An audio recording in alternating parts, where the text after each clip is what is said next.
And that has to be the case, given that you are now 20 albums in as of this Friday.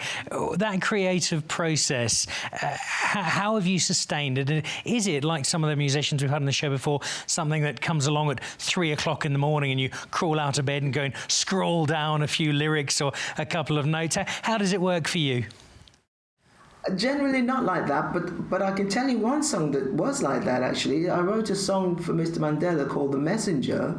It was a tribute to him, and I was lucky enough to be able to sing it to him as well, which was great. And he was up on the stage with me as I sang it, and he was dancing all the time.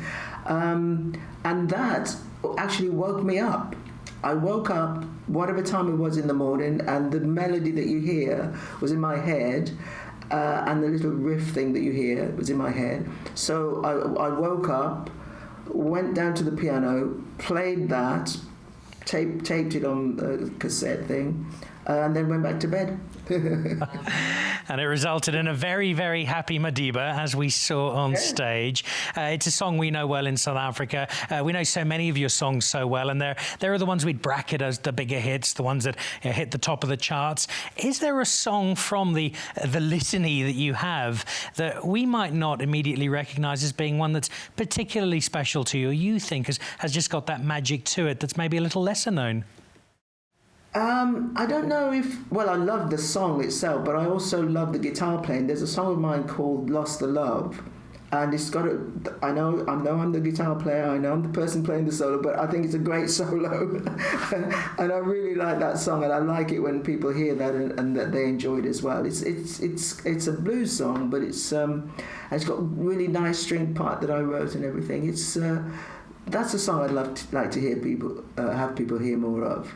The voice is unmistakable, but the guitar player is fantastic, and we love that element of your music. And it's all the more remarkable, Joan, because if we go back right to the very start of the career, if I'm not mistaken, your dad didn't want you to play the guitar at all, did he?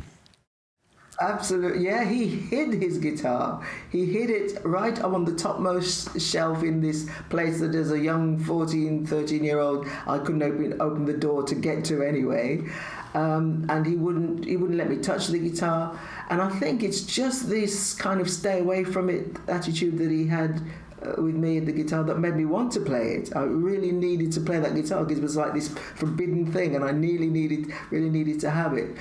So my mum got me a guitar. I saw it in a pawn shop, and she swapped it for 2 old Prams, and I have this guitar. So if you see the guitar now, you think, oh well, that's all right. But if you go back to a young 14-year-old trying to play this guitar with this big neck, that's, you know, I was determined. When you see that guitar, I was determined I was going to play this guitar. So my mum is very instrumental in my career in terms of, you know, she got the piano in the front room, piece of furniture. As soon as it arrived, I started to play it. She was the one who made sure I got my guitar, you know, so she's very, very important to my career. She did us all a great service by ensuring that that's what you could do.